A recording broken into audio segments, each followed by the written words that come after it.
Thank you. It's wonderful to be here in this magical place, and I can feel with this audience of innovators and change leaders the energy that is in the air. So I want to talk to you today about leading radical change, and we'll come back shortly and think about this word radical. But you know, now is the time. Now is the time for thinking big, about not small-scale incremental changes, but very big change, because it's what our citizens and our patients need. And the theme of my presentation today is that the challenge starts with me, with you. I think it's very easy to look out there and to say, well, the way that social workers work needs to change, or what the hospitals do need to change, or what the pathology service does needs to change. And maybe those things do need to change, but change has to start with each one of us. So my next slide is an unexpected slide, okay? I'm going to show you some data that is hot off the press. Actually, I'm going to show you some data that was published yesterday, because I thought this was interesting. So I work for the National Health Service of England, and I'm an innovator, change agent, provocateur to the system. And sometimes that can be a very hard life. But what I wanted to do was to just show you some comparisons of healthcare systems. So this is a slide from a report that was published yesterday by the Commonwealth Fund of Washington, USA. And they did a comparison of 11 countries, okay, including the UK and including Norway, of how well these health systems perform in comparative terms. Okay? So how well do you think Norway performs as a health system? Okay? How well do you think that the UK performs as a health system? I'm going to show you this now. It isn't translated into Norwegian because it's very new data, but we'll work it through. So, here we have 11 countries, from Australia to the USA. And along the top line here, you can see the overall ranking in multiple dimensions of performance. And what we see here is that UK is number 1, and Norway is number 7. Okay? And what's interesting, if you look at the colours, so we have the components, the quality of care, access to care, efficiency, equity, and healthy lives. And if your country is dark blue, then it is in the top 2 in that category. If it is a light blue, it's in the middle. And if it's white, it's in the bottom 2. So I am amazed to see that the UK does so well, because very often I am working with the big challenges in the system, you know, with patient safety, with trying to provide better services for frail older people or people living with dementia. And I see very often how our system lets people down. But generally, we are doing very well. Okay? The only area where we are not doing well is around healthy lives. And maybe when you look at a lot of Brits, you can then understand that. But I think it's interesting, you know, to look at Norway. So Norway is mostly in the middle of the rankings. But it's interesting because under the quality of care, you know, it doesn't seem to do well at all. And again, I don't know enough to comment on that, and it's very new data, but I think it's very interesting. And the thing that I would conclude is, whatever country we are from, you know, where our health and care system is now, and where it needs to be in 5 years, 10 years, is a very, very different place. And we all have very big challenges. So let's talk about being an agent of change. Very often, I am thinking about my new change project, and I have a goal. So I want to improve services across my locality for frail older people. So here I am riding my bike in my change journey, and my goal is at the end. And very often it is easy to think, we can do this as long as we have a clear aim and we have good measurements and we have a good change process. But very often I think the reality is different. I think that our change journey is much more like this. Globally, people say that about 70% of change efforts fail to achieve their objectives, and I'm not surprised. So what I want to talk about are what are some of the things that we can potentially do to deal with this rocky road. This is an era for radical change. The expectation of our patients and citizens, the changing demographics, the financial constraints that health systems feel all over the world mean that in many ways the existing system, carrying on as we are, is broken, and we need to find different change. So I want to talk about radical change today, quantum leaps, revolution, transformation, sea change, thinking about how we make very big change happen. What this slide is about is summarizing what the kind of emerging directions are in change. I would say across the world, things are changing very much. And what I'm doing here is contrasting what I would call a dominant approach and the typical way we go about making change happen with what I'm calling here an emerging direction. Now, what is important to bear in mind is that this isn't a from to, because this dominant approach is alive and kicking, but our world is changing, okay? So in this dominant approach, power comes through hierarchy. I know that in Norway you don't do hierarchy like we do. But, power comes from position, from being the senior leader. It's about formal authority. The person who is the chief executive or the senior leader has the most power. In this world, power comes from connection. It's about who is part of our community, who we network with. Here, we talk about the mission and vision of our organization, which is very, very important for making change happen. But it isn't enough, because no longer can we enable change within an existing organization or have one organization that can make all the change happen. More and more, we have to focus on shared purpose, on how we work with our citizens and our patients and our communities and other organizations to make change happen. So, we have to think very clearly about shared purpose. On this side, we make sense through rational argument. So we focus on data, on planning, on program managing. Whereas on this side, change comes through emotional connection. It's about values, it's about things that really matter to us in our hearts. In this world, when we think about innovation, it is driven from the top of the organization. Certainly where I work in the National Health Service in England, a lot of the innovation is leadership driven.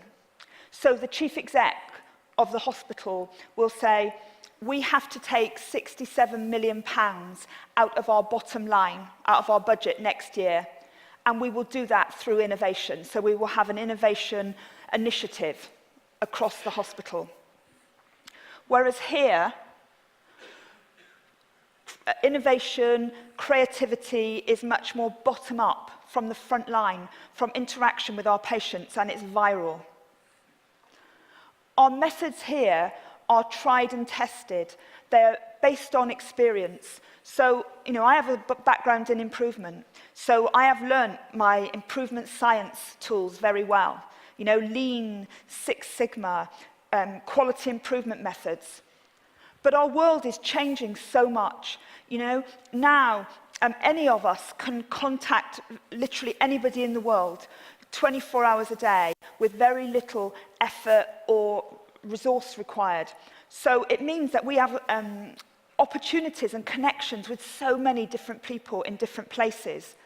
So what it means is that, the methods and the approaches that we're using come from a much wider group of people. We're sharing ideas, co-creating data, and change. So in England, like, people think I know a lot about improvement and I'm wise. And so come to me and ask me for my opinion. Okay. I'm working on an improvement project at the moment, which is in Second Life in a virtual world. So my teacher is a 15-year-old. And it takes a little bit of getting used to, but it's good. And this world is a world of transaction. You know, we talk about the new public management, and it's about performance management agreements and contracts and regulation and compliance.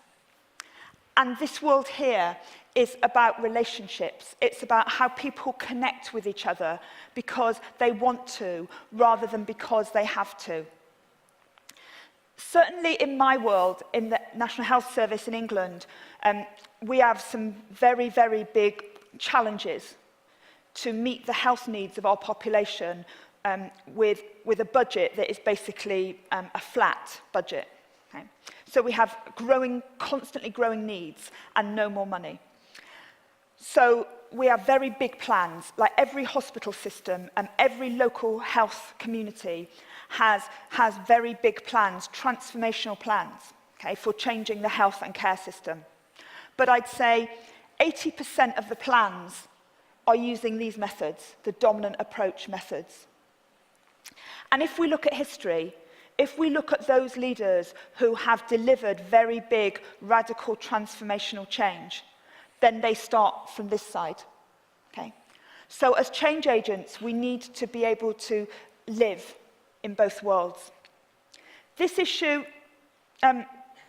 about relationships, I think, is very important. This is a piece of research that has influenced me a lot recently. This comes from two Canadian researchers, Battilana and Casciaro. And they wrote an article which was in Harvard Business Review, July and August 2013. And it was called The Network Secrets of Great Change Agents. And these two Canadian researchers went into a very big organizational system, and they followed 68 change initiatives around this big system to say, what makes a great change agent? You know, who are the people that can make change happen? Does anybody know what was the big system or organization that these two Canadian researchers went into? You know, it was the English National Health Service. Okay?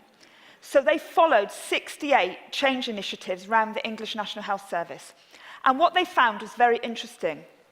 The first thing they found was that being an effective change agent was very little to do with formal authority. Okay?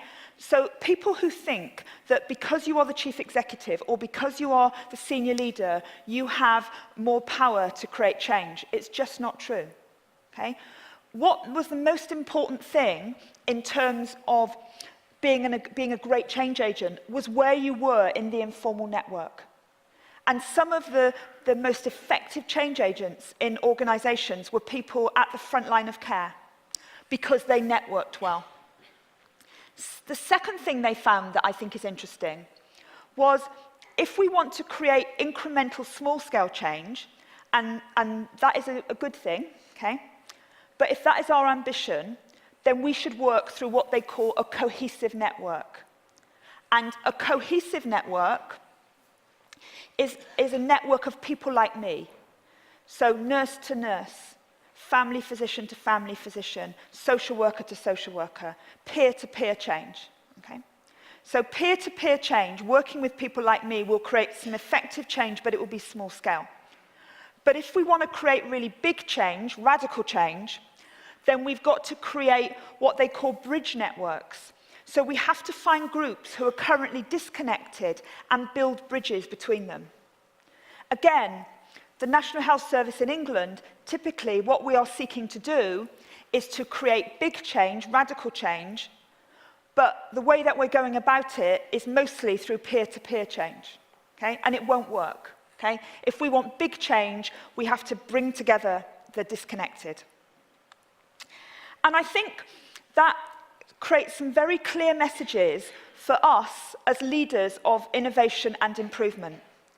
Because I think we need to be much more disruptive in our approach, because disruptors, okay, disruptive innovators are the people who are going to change the world of health and care. And I think that disruption is the new normal. And I just put a quote here. But you know, the disruptors in organizations are the people who are questioning the status quo, questioning why are we doing things the way that we're doing. They're saying, why don't we do these different things? They're the kind of people that actually are, I think, the best people to help our organizations change into the future. But there's a problem, okay? When you are a disruptive innovator, okay, when you are a heretic or a radical or a rebel or a maverick in an organization, okay, do you have a nice life? Okay, no, okay. This is what typically happens. And, you know, we can see it in the data, okay? When you look at studies of senior leaders and disruptive innovators, what we see is something that we're calling here the 90-30 conundrum. So 90% of senior leaders say, well, if we're going to create more innovation and more radical change, we really need to activate the disruptive innovators, the mavericks, the rebels in our organization. So 90% of senior leaders say, yeah, we need to do this. But only 30% of senior leaders say that they are satisfied that it is happening. Okay? So on the one hand, we have a desire as senior leaders to embrace our disruptive innovators and love our mavericks, but our organizations kind of can't quite do it. Okay? And, you know, us as the innovation community, we need to be boat rockers, okay? Boat rockers are special people because they are the kind of innovators that can rock the boat and challenge the status quo, but manage to stay in the boat at the same time, okay? It's a difficult balance. We have to walk a very fine line between inside and outside, being different and fitting in. But, you know, we are the people who are able to challenge the status quo because we see that there could be a better way. We don't just keep quiet when we see bad things happening to our patients and our citizens, you know? We speak up and we try to make good things happen. And we are the people who can both conform and rebel at the same time. So we conform because we love our organizations, okay? You know, we love the patient and citizen-centered missions of our organizations. But we rebel because some of the ways that our organizations go about change are not the best ways. But the thing about boat rockers is that they are capable of working with other people to create success, to get better outcomes for citizens and patients. They are not disruptive troublemakers.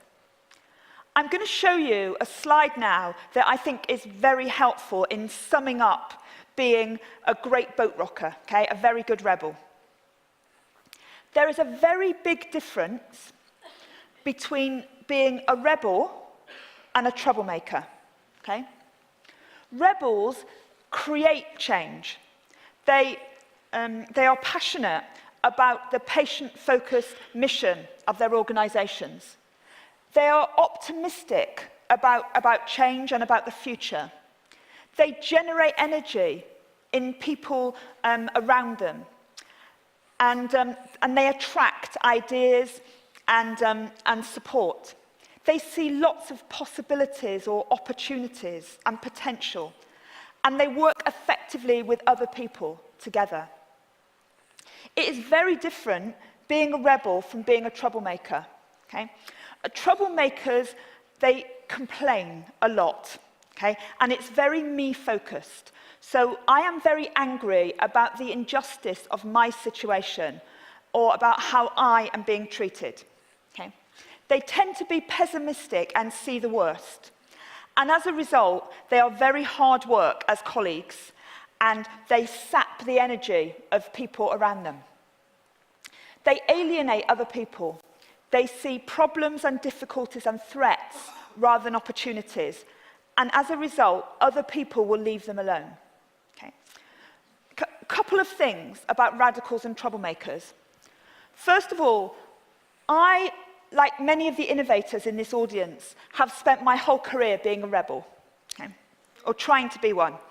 Sometimes the problem is that other people in the organization see me as a troublemaker. Okay?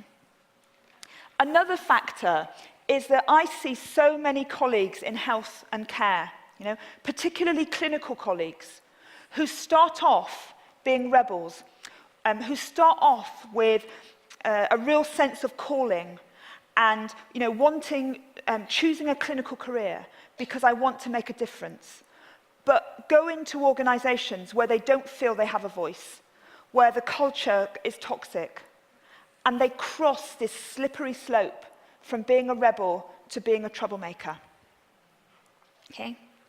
I just want to give you a Norwegian moment now. So I'm going to ask you to say hello to the person next to you and have a reflection, just for a couple of minutes. So what are your insights around rebels or troublemakers? Which are you? Okay? What moves people from being a rebel to being a troublemaker? And how do we protect against this? So I'm just going to go back to the previous slide. So say hello to the person next to you and talk about rebels and troublemakers. I'm going to move us on now. Okay. Great, lots of great conversations happening there. Now, one of the big differences between being a rebel and being a troublemaker is this issue of togetherness, okay? Because when we look at people who are effective rebels, radicals, disruptive innovators, okay, the one thing we see is that they are capable of working with other people, okay? You can't be a radical change agent on your own. And I really like this African proverb, if you want to go fast, go alone. If you want to go far, go together. Okay? So as leaders of radical change, we have to be able to work effectively with other people. And a lot of my work over the last 10 years has been learning from social movement leaders and thinking about how we can take social movement principles and apply them around health and care improvement. And when we think about the great social movement leaders, when we think about the American civil rights movement, or the gay rights movement, or the women's suffrage movement, or the environmental campaigners of the 1970s who were so successful, I think we can learn greatly. We can learn from a group of leaders who had no resources in a classic sense, okay, who had no positional power, and yet they were able to mobilize people and take action to change the world. And one of the things, when we look at the evidence base around social movement theory, okay, one of the things that those leaders did very, very effectively was framing. They learned to frame their call to action in a way that would call many people on board. And this is a classic piece of social movement theory from Snow and Benford. And they say framing is this process by which leaders construct their message, articulate it, and put it across in a way that is powerful and compelling, but that isn't enough. It's winning people to their calls and calling them to action. Okay? And we, as leaders of radical change, need to be able to call people to action. Let's look at some of the current reality. So I'm going to show you some data now. It comes from McKinsey, so it's got to be right. These two McKinsey researchers looked at the way in which leaders were, in organisational life were putting messages across to their workforce. And what they showed was that what leaders care about and what they base at least 80% of their message to other people on does not tap into 80% of the motivation of the workforce to get involved in the change programme. Okay? So we have a problem, you know, because often as leaders, the way that we're framing, that we're putting our messages across, don't tap into the motivation for people to get involved in change. So we need to be the innovation and improvement leaders that can frame our messages and call people to action. And the evidence around this is really clear. If we want people to take action, okay, the most effective way of doing that is to connect with emotions through values. Now, when I went to improvement school in the English National Health Service a very long time ago, I was taught that if I wanted to engage a medical doctor in change, I needed to show them a graph. Okay? Because doctors are only influenced to change by data. Do you know it's not true? Do you know, even medical doctors are far more likely to engage in change because we make a call to action that makes an emotional and value-driven connection rather than by data. Of course, data is really important, and the best of all worlds is a situation where we have some compelling data and we can build a narrative around this. And this was some really groundbreaking research, and it was called Sympathy and Callousness: The Impact of Deliberative Thought on Donations to Identifiable and Statistical Victims. And what this research was about major charities, okay? Like the equivalent, we have the Red Cross and the Salvation Army here today, okay? But major charities who were seeking donations from people, financial donations, okay? What they found was that even where charities put across statistics that were really shocking, okay?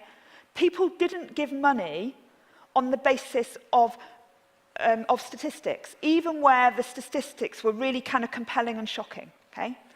But when it was actually about individuals and the organisations told the story of an individual, okay, that people could make an emotional connection with, people would give money. Okay? So the lessons for us, I think, are clear. You know, that if we want to win people to our cause of change and disruptive innovation, then we need to be able to make that emotional connection. So what do we need to be able to do? Okay? The first thing we need to be able to do is to tell stories. And many healthcare organisations now, I think, are getting very good at telling patient stories or citizen stories. So in England, most of our hospitals, when there is a board meeting, the board meeting will start with a patient story, okay? And that is fantastic, but it isn't enough, okay? As change agents and leaders, we have to tell our own stories, okay? Because if we want to make that emotional, value-driven connection for change, the most effective way of doing that is by telling stories. And we have to make it personal. And the reason why is because, you know, I talked earlier about bridging disconnected groups, okay? If somebody is in a different group to me, and I want them to win them to my cause of change, okay, they need to hear my values. And they need to understand that I may be a different person with a different role, but actually we share the same values, because that gives us a platform to work together for change. The most effective way for us to get our values across is by telling our own personal stories. And they have to be authentic. You know, as leaders, we have to be vulnerable and talk about things that happen to us in our lives. Because if we're not authentic, people will hear it and they will never trust us. We also need to create a sense of us, because the reason we're telling the story isn't just because we want to tell a great story about something interesting in our lives. The reason as leaders of innovation and improvement we are telling a story is to win other people to our cause. So we have to help other people to feel part of our story, okay? So in a sense, we have to tell the story in a way that other people can connect with it. And then finally, what we need to do is that we need to build in a call for urgent action. So what are we asking people to do in terms of joining with our change activities? So I cannot say this theoretically without demonstrating it. So here goes. So this top picture at the left, here I am an 18-year-old student, and I'm a student of social science. And I have my whole world in front of me. I am somebody who believes passionately in people's rights, in that health and healthcare should be a right, that education should be a right for all. And I have a very strong sense of what is right and wrong in the world. And I'm prepared to link up with other people to make change happen. So I'm very active in my community, and I'm engaged in some protest movements as well. Okay. So we have me here in the bottom, 3 years later. Okay. So what happened between that top photo and the one underneath it? Yeah. I went to work as a public servant. Okay. I got my first job in a municipality in England. As a graduate, and I went to work as a public servant because I really believed I wanted to make a difference. And I thought that being in an organisation, I could make more difference happen. So I went with a mission of being an agent of change. But you can see what happens when we join organisations. They have very powerful, invisible tentacles, okay, of behaviour, to learn, they call it normalization, how to behave in organizational life. And we very quickly, we learn to conform. So actually, at 23 years old, I was far more an agent of the status quo than I was a change agent, even though my aspirations were different. And here I am now. And I'm involved in many change initiatives and social movements across England. And I am a rebel and a radical and a disruptive innovator. And I am proud to be that. And, now I'd say I am far closer to my 18-year-old self, in terms of how I operate in the world. I'm not like this person who thinks kind of one thing and has certain values, but goes into work and behaves in different ways. I am my 18-year-old again. And I think, for all of us, we need to think about who we are and how we operate in the world and what really matters for us. And I hope, that you will join me in taking this further. And I have a call for action to you at the end. So I just want to show you a very quick disruptive case study. And this is about something that we set up in England just over a year ago called NHS Change Day. And it's probably the largest simultaneous improvement initiative in the history of healthcare anywhere in the world. And NHS Change Day is a day in the year when people who work for the National Health Service in England, who use the National Health Service, or who are partners of the National Health Service, pledge to take an action that will make a difference for patients. And they're only small actions, but because hundreds of thousands of people take these actions across the country, they make a very big difference. And this was our Change Day for 2014.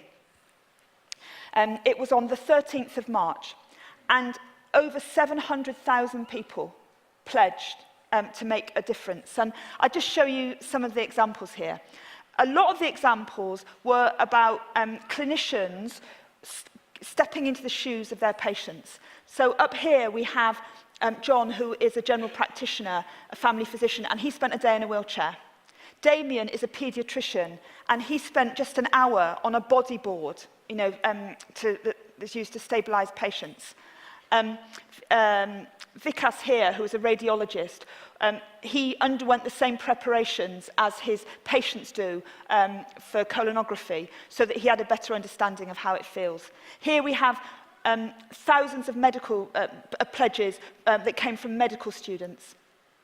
And this is somebody from Leeds who lives with dementia, and he's pledging to make Leeds a dementia-friendly city. And here we have all the leaders of one of our hospitals saying what their pledges were going to be. The thing about Change Day is that it's completely run by volunteers. Okay? 98% of the activity is run by volunteers. How it started with one tweet, okay? With some junior doctors. Basically, myself and some other improvement colleagues had a chat with these junior doctors, and we said, we want to start a revolution in the National Health Service. So we had no resources, we had no permission, we just decided to set this up, and it's huge now. And that's the very first tweet that started it off. It won this really massive award, which was Harvard Business Review and McKinsey Leaders Everywhere Challenge, which was meant to be for like big corporate organizations building collaborative leadership systems. And we won it. And we're very proud to say that we're probably the only winner of a global challenge to develop leaders in the corporate world that name Saul Alinsky and Marshall Gans, who are like direct action activists, okay, as major influencers. So that's pretty cool. And how Change Day is organised is by regional hubs, groups of young leaders, so trainee clinicians, students, young managers, and they work across the whole country as a network of volunteers, and they make it happen, and we call them the hubbies. And, at the moment, we evaluated our first Change Day, and we feel like we have a very big responsibility with our current Change Day around how we understand the outcomes of it. And we want to build some new theory about how we make big change happen, because the way that this has touched our country is amazing. And this is an article from a journalist called Jackie Ashley that's basically saying Change Day is changing the way that we think about change and engagement in our country. And what's great about Change Day is it's happening all over the world. Like other countries, other healthcare systems are picking it up, and many more. And I know Swedish Change Day was on the 4th of June this year, and it was fantastic. And I know that there was also activity going on in Norway, similarly on the 4th of June, which is great. Okay, so if we want to be a radical transformational change agent, we need to think about ourselves and the skills that we need. This is some research that comes from an Australian thought leader and researcher on transformational change called Peter Fuda. And what Peter Fuda looked at were, what are the characteristics that enable a change agent, an innovator, to be transformational? And he looked at 3 different levels. He talked about the skills and methods for creating change, the doing. He talked about seeing. Can I see the world through different eyes? Can I make sense of the situation? And he also talked about being a change agent. And being a change agent is about, in every action I take every day, living what I believe, living my values as a change agent. And what happens, certainly in my country, is that when we think about people that are change agents, that are innovators, okay, nearly all the focus is on doing change. Okay? And, it's where, as change agents, we put our efforts. It's what we get judged on. Did you deliver the project? And it's most education around change is about doing. But it isn't enough, We need to think about seeing and being change. And we can only do effective doing of change if we're seeing and being change. So when we think about being, change begins with me. Okay? It's about who I am and how I operate in the world. It's about seeing possibilities, hopeful futures, creative opportunities. And it's about seeing myself in the context of my higher purpose and who I am and how I operate in the world. You know, I'm not just an innovator. I'm somebody who operates in this world to make a profound difference because of, you know, who I am and what I do. And, you know, there's only one corner of the universe that any of us can be certain of improving, and that's our own self. So change has to start with me, you know? And it's great going out there and saying all these other things need to change, but it has to start with me. So just finally, my call to action to you. Okay. Be a radical. You know, choose to be the kind of change agent that wants to make a big difference, you know, that gets the outcomes that we want for our patients and our citizens, okay? Work out your own tactics on how to rock the boat and stay in it. How can you, with your own story, create a sense of us? And how can you build your own self-efficacy? And by self-efficacy, we mean the extent to which I really believe that I can make a difference. So I hope that has given you some ideas, and I hope that the rest of the conference goes really, really well. Thank you.